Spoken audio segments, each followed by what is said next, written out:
But you look at a lot of the black politicians. Who have they groomed for the next successor? Jesse White just left office, a very powerful office, a lot of good paying jobs with pension. Who did he groom of color to replace that? Bobby Rush can't hardly talk. Who has he groomed to take that position so that if you consider that accomplishments of black folks with respect to these positions, who's going to take over from our neighborhood?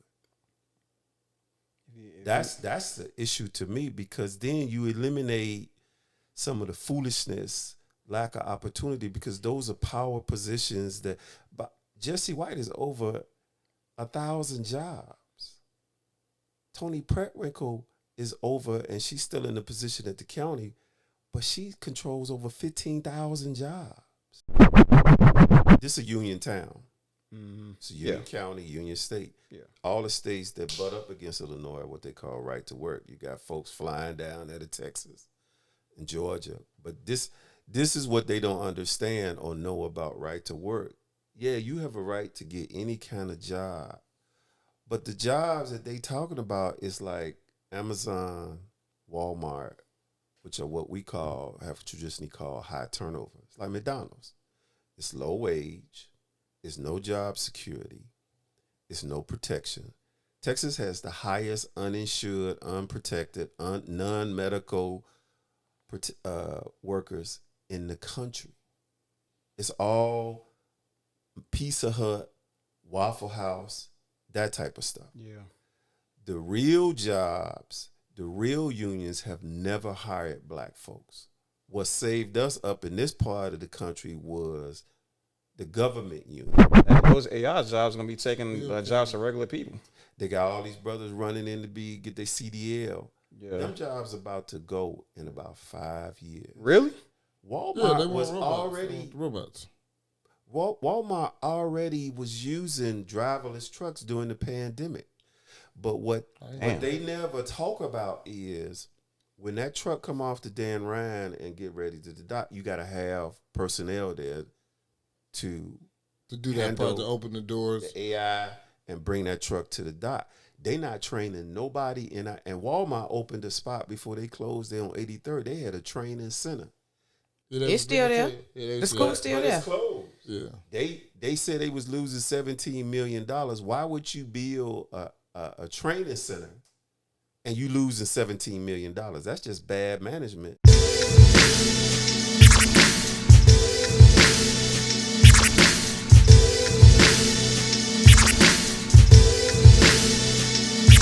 What would y'all say to be the biggest problems, or among the biggest problems concerning the young black peoples of today? Ladies first. Oh, that's fine. I'll go.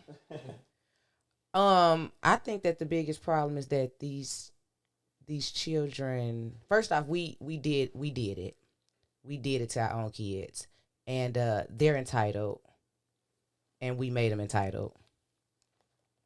So basically, what we did was, it was a lot of people that didn't, quote unquote, have this and that. And we wanted so bad for our children to have better than us. And we didn't instill any kind of work ethic for them to get to those things. We just gave it to them. They don't have to do nothing. Look, it's kids 2 and 3 out here with phones. Why do they need a phone? When are they ever with somebody? When are they ever in a place with somebody that doesn't have a phone? Real quick, how did we manage without those phones? I didn't get my first phone until I was 13. I didn't get my first phone until I was a sophomore in high school. Yeah, I didn't get one until I was like 14. You know what I'm saying? And Zach begging for a phone. And she bought him a phone. I was so appalled. Like, what did he need a phone for? He just want to play games on it. So what? He got games at the crib. and it's because what we be trying, because a lot of times what they try and do is just you giving them something so they can get out your face. Yeah, because he wants your phone. And like, and he be so serious, like, Daddy, I need the iPhone. Like, I said, bro, you ain't got nobody to talk to. Exactly. Phone. He talked to all his friends on Xbox, don't he? Yeah, but it's just he believes he needs a phone. And then he knows the difference. You give him the little cheap little Android phone. He look like, nah, man. It's an entitlement thing. It's just like Josie said. It's entitlement. Yeah. I mean, he believes he's supposed to, he be watching YouTube saying, hey, bro, it's 49 places in America that's beautiful, Daddy. That's another bag of worms. It's like they're exposed to the world and all that stuff, and they want to see it for themselves, but they don't necessarily take to achieve to get there. Yeah, exactly. I think entitlement is like more of a symptom. Like I'm a little bit older than probably all the participants, and so my view is a little different. I'm like I stated earlier, I'm a boomer. So you see the changes societal that create the very issues that you all just described. Like, and that comes from people who make the policies, which is your politicians, and other influences from previous eras. Everything is so disconnected in our community generation to generation. I don't agree with the intro that this generation did this and passed it. They didn't pass anything. Really? In my opinion. Yeah. Okay. Like the guy who owned Jet and Ebony, Mr. Johnson, for example, he's known as a very strong-willed boss. You look at people like Danny Davis, old heads. A strong-winded boss. I think I need you to kind of go in. What does that mean? It's his way and no other way. Oh, okay. Isn't that amazing? It was not open for discussion. It was just, it's this way and nothing else. And he did outstanding during that era with respect to what he accomplished, because it wasn't a lot of opportunities. But you look at a lot of the black politicians, who have they groomed for the next successor? Jesse White just left office, a very powerful office, a lot of good paying jobs with pension. Who did he groom of color to replace that? Bobby Rush can't hardly talk. Who has he groomed to take that position so that if you consider that accomplishments of black folks with respect to these positions, who's going to take over from our neighborhood? That's the issue to me, because then you eliminate some of the foolishness, lack of opportunity, because those are power positions that. But Jesse White is over 1,000 jobs. Tony Preckwinkle is over, and she's still in the position at the county, but she controls over 15,000 jobs. Then you ain't got brothers and sisters out here hustling, standing on the corner, because you can get a job that not only got Social Security, but a pension. Mm-hmm. So I think there's been a huge disconnect that goes back to slavery, and that different generations look at what's popping in their dispensation or their era. And a lot of times I think the blame gets misplaced because it's not something that we created. It's something we have to endure and live through. Like I mean, this was before my time. There was a time they didn't let black folks play professional sports. But soon as we get in the game, they always changing the rules.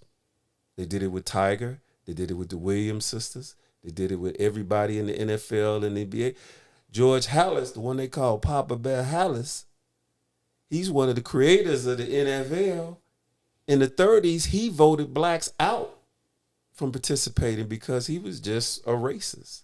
But they talk about him as if he was a godsend to the NFL. And he was horrible. Yeah. So, that's what we come through. And even today, I told you about the situation going on at my old high school, Lindblom. Lindblom is viewed as the black school in the black community, even though the board ain't never said Lindblom was about anything. But you got white teachers over there making money on the shorties, not really teaching nothing. Yeah.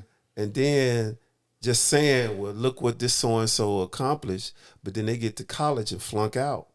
And while they had good grades here in the city, which really weren't good grades relative to what colleges is looking for, same thing, same game they did with the charter schools. We graduating 100%. 90% of them young brothers flunk out of college. That's crazy, ain't it? Also, that same school you talking about with the 100%. Urban Prep. They will put kids out if they are not passing. That's how they maintain the 100%. That's how they get the 100%. Any school. Oh, can do wow. that. So those were the games in order to push vouchers and continually mess up all the neighborhood schools.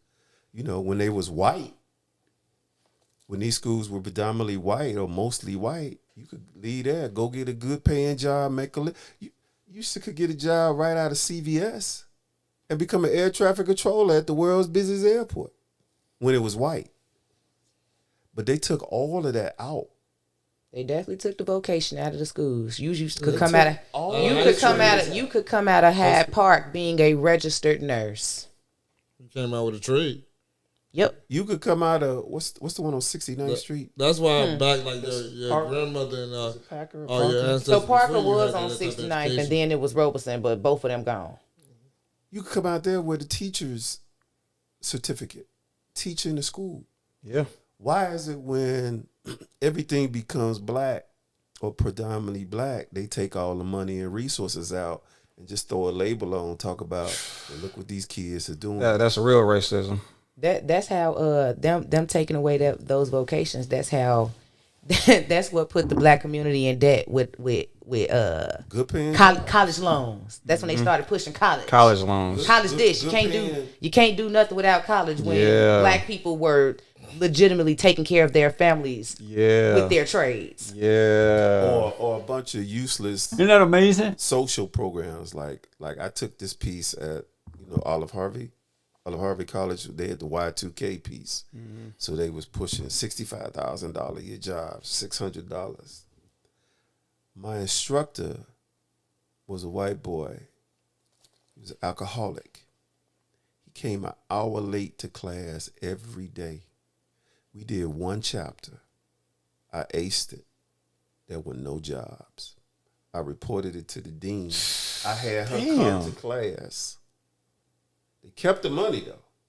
I had her come to class one day to see for herself what my plea was. They hyped it all on the news, everything. You start off making 65 G's. There were never no jobs.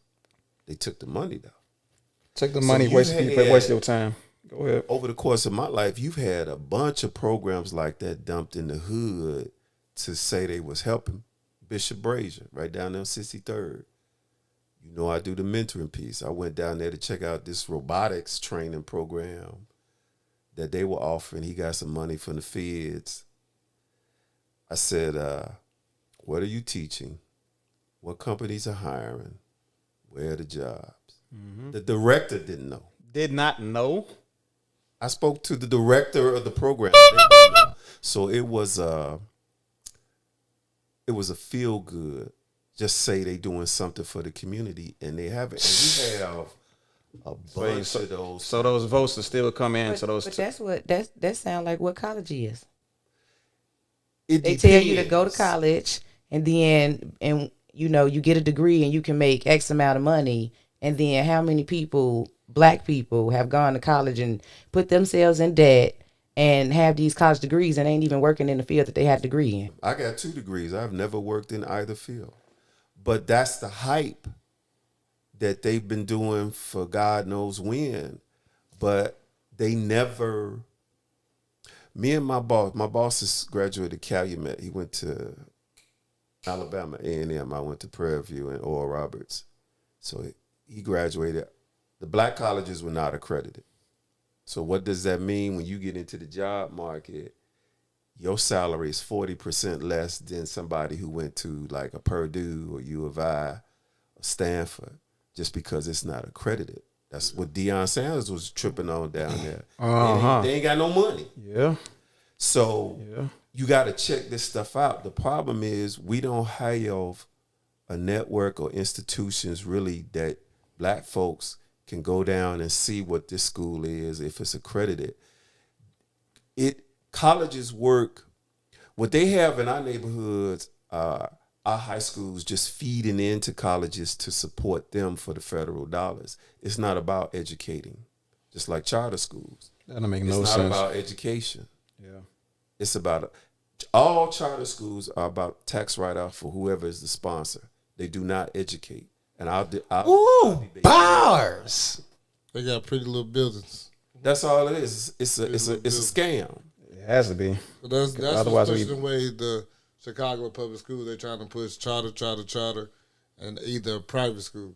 I mean, because them charter schools not unionized. That's Right. right. And see what a lot of people forget.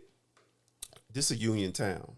Mm-hmm. It's a union county, union state. Yeah. All the states that butt up against Illinois are what they call right to work. You got folks flying down out of Texas and Georgia. But this is what they don't understand or know about right to work.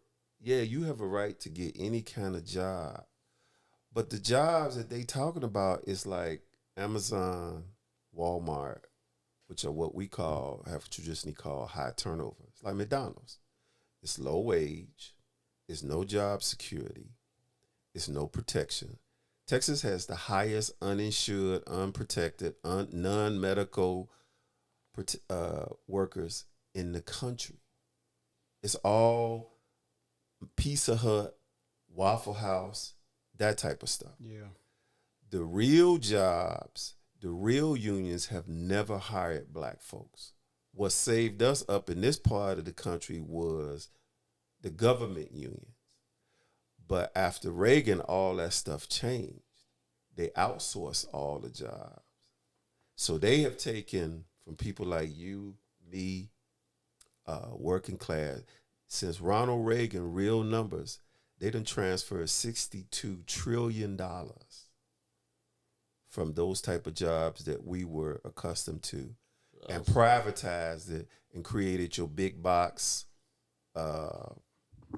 what's that, Amazon stuff, which don't pay and don't protect anybody.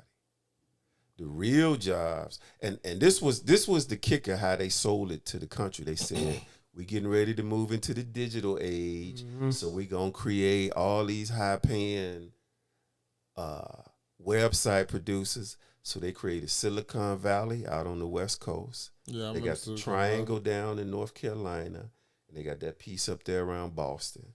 They did nothing for Chicago, and this was the nation's manufacturing hub. So now you got brothers out here and sisters just hustling. Yeah. Because nothing, even now with the advent of AI, they ain't teaching AI classes in our schools. Now AI's about go out to DuPage County and they teaching it. And those AI jobs are going to be taking jobs of regular people. They got all these brothers running in to get their CDL. Yeah. Them jobs about to go in about 5 years. Really? Walmart was robots. Walmart already was using driverless trucks during the pandemic. But what they never talk about is when that truck come off the Dan Ryan and get ready to the dock, you got to have personnel there to do that part, to open the doors, the AI, and bring that truck to the dock. They not training nobody and Walmart opened a spot before they closed there on 83rd. They had a training center. Yeah, it's still there. Yeah, the school's still there. It's closed. Yeah. They said they was losing $17 million. Why would you build a training center and you losing $17 million? That's just bad management of your money. So I don't believe the hype that they said why they left the neighborhood. That store on 83rd, for example, was very busy. Yeah, it was. That's why it was a terrible store. It should have been closed. It was bad. It was badly managed. It was. But the one they did in Homewood was bad. I mean, the one with Homewood over there by house, I think that's Homewood.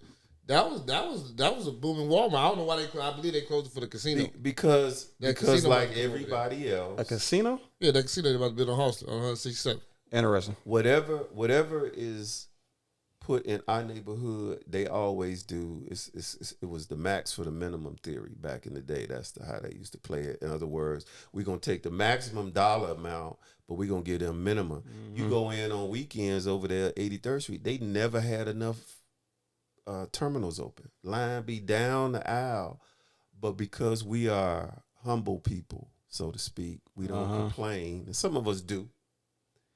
They did it the way they did it. And they took all the money. They killed all the small businesses that sold a lot of the same stuff that Walmart did. And then they got out of town right after all the incentives were out. and nobody cares. But that's straight out of the right to work state policy book. That's how they get down. Yeah. They come in, rape the community. We gonna employ 800 people, but what they don't tell you is the people they employ after Christmas, they hire all these people for the holidays, then they fire them and hire a new crew. Never raise the wages. Wages always stay low. Yeah. Damn. And that's just one example of all that stuff. That's just happening. one, but all of them are like that. Home Depot, Lowe's, everybody has the same game plan. When last election, because I'm in Auburn Gresham, Alderman come around begging for your support. I said, Alderman, why should I support you? Nigga, I got you a Walmart and this, that. I said, I don't need an alderman to give me a sandwich shop or a Walmart. We need some good paying jobs so these brothers can get off the streets, stop terrorizing the community. They know what is needed. All you got to do is drive down any north-south street in Chicago, and when you cross Roosevelt Road, it look like you're in a totally different city. Yeah. Because of the investment. They don't want to do anything south. Any and everything that's wrong, disinvestment in the schools, hospitals, entertainment center, you name it, it's nothing south and west. Everything is north or in the suburbs. That ain't by accident. But even the black leadership doesn't deal seriously with that issue. They want to talk about social program. Social programs dead in the water. Because that's usually the money is gobbled up by whoever the white boy done put it out there, and all we get is a bunch of bureaucracy and foolishness. Man. And we never get anything accomplished. Exactly. I mean, like I understand like what they're going for with these social programs, doing like these programs, these YMCA's, all of this stuff that's funded for the kids. I get it, but like the most important thing, and especially in the capitalistic society that we're living in today, is the capital. You know what I'm saying? We need structures. We need money. Right. Yeah, we need all the we need the money, and especially if we're gonna make the money with our sweat, we need to be the prime beneficiaries of that money or that wealth that we've accrued. But you don't have leadership, and I'm specifically talking about black leadership. Yeah. Like we just had the city election. You saw who supported Vallis and why. They got 15,000. This one got 20,000. That was the only reason they threw their support behind Paul Vallis. You can vote for whoever you want to, but Paul Vallis is the reason the schools are in the condition they're in. That's his legacy. He created the program and accelerated the defunding of all the neighborhood schools. And so now he has his talking points that he tries to, well, we did this and we did this down in New Orleans. He screwed up Philadelphia. He screwed up New Orleans. He screwed up Connecticut. But that's what they want to do. They want to take government money now and privatize it.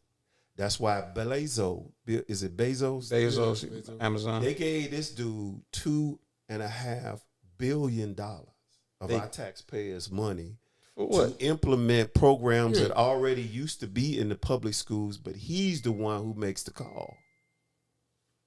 So they already privatizing. They're already doing, it's called the Southern Strategy. Mm-hmm. They're already implementing in our communities the Southern Strategy all over the nation. That's why every city you go to, Dallas, Houston, LA, New York. I've been to all these places, 27, Baltimore, Philly, Tulsa, Oklahoma. Every black neighborhood is identical. Atlanta, you pick it. Exactly. They don't want us. This is the most populous black county in the country, Cook County. Yeah. Why aren't they trying to attract more blacks to Chicago? There's no outrage from the political establishment, black or white. They're not trying to do anything but push us out. They nickel and dime you with red light cameras. All these other fees and fines. Yeah. They justifying destroying neighborhood.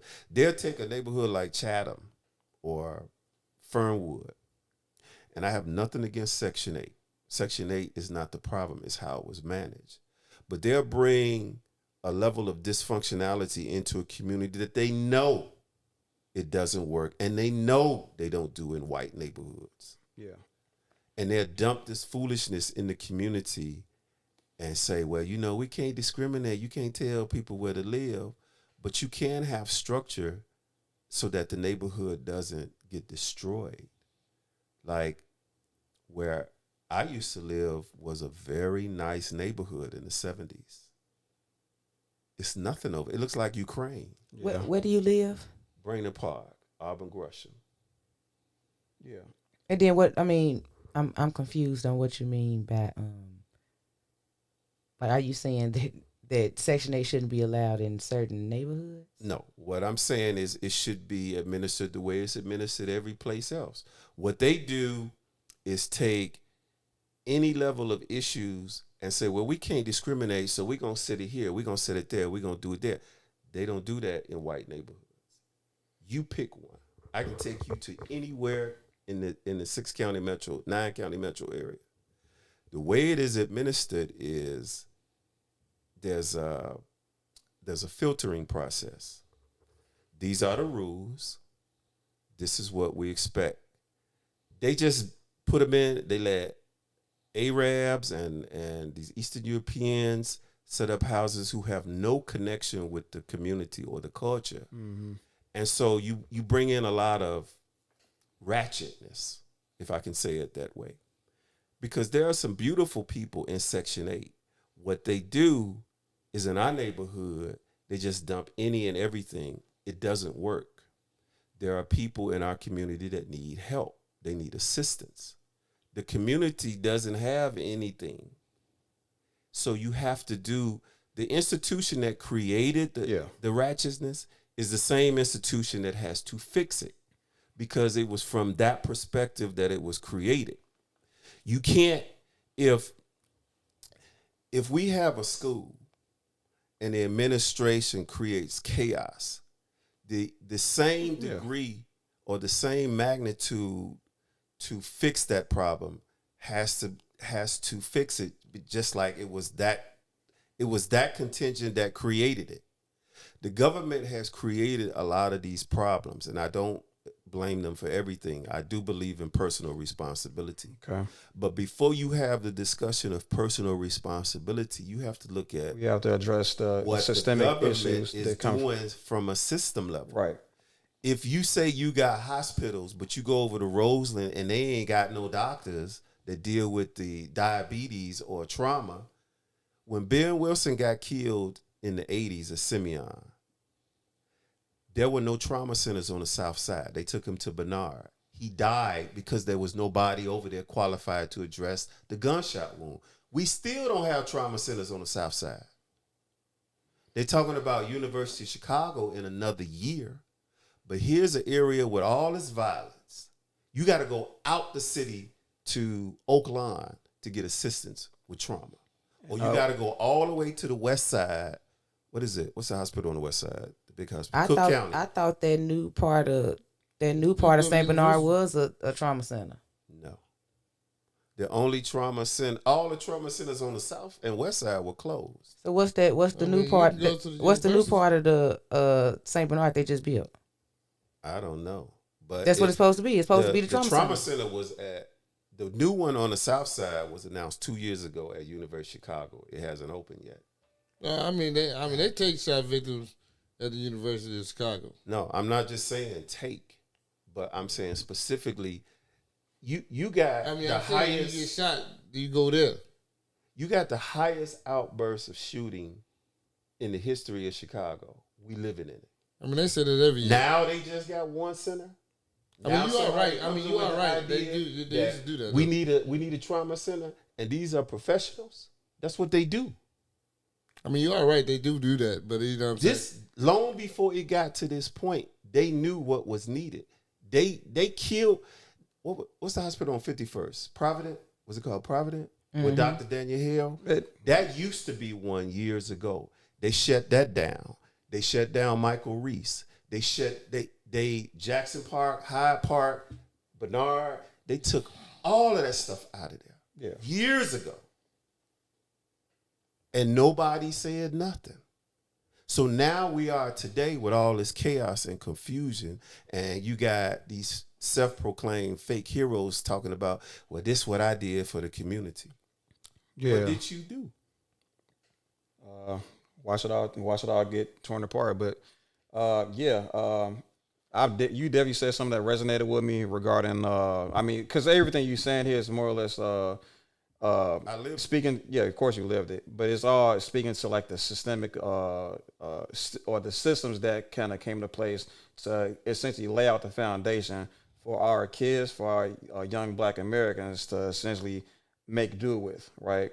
So, and when these kids are playing in this this mess of a foundation, it's easy to see why we would how they would turn to going downtown and causing ruckuses and stuff like that, because there's a rage, because they have no other way of expressing themselves. There's no other fight that they can there's no other way for them to fight, because they have no